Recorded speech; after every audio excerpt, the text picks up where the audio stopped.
ជីវិតរឿងបាត់ណៃខ្ញុំទូលទុកប៉ុនភ្នំតួខ្ញុំរីងរៃនាមជាភរិយាស្មោះត្រង់នឹងប្តី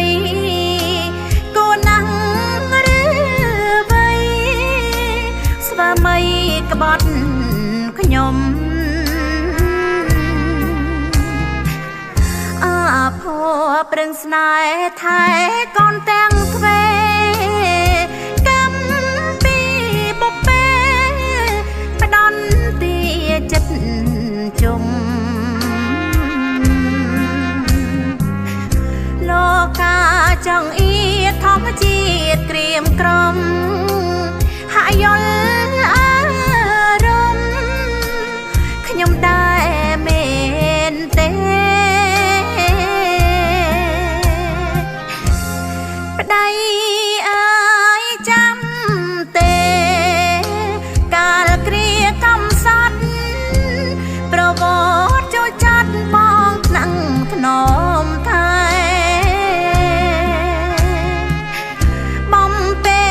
បីបំលួងលោមក្តីស្នេហ៍ពេលនេះម្ដេច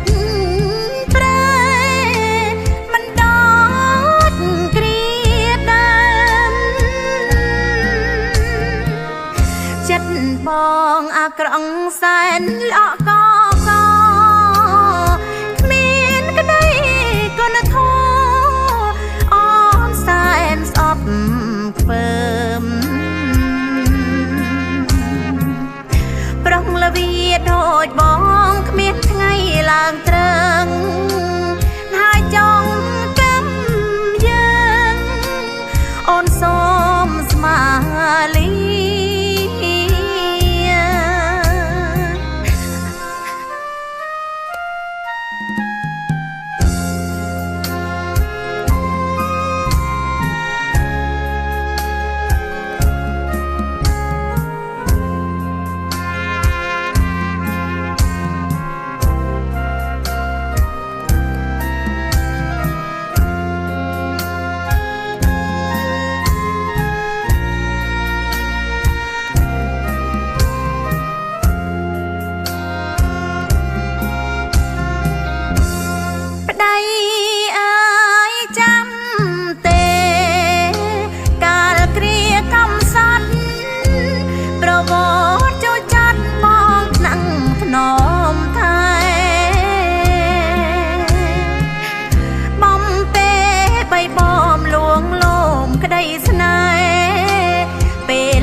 បងអាក្រក់សែនល្អក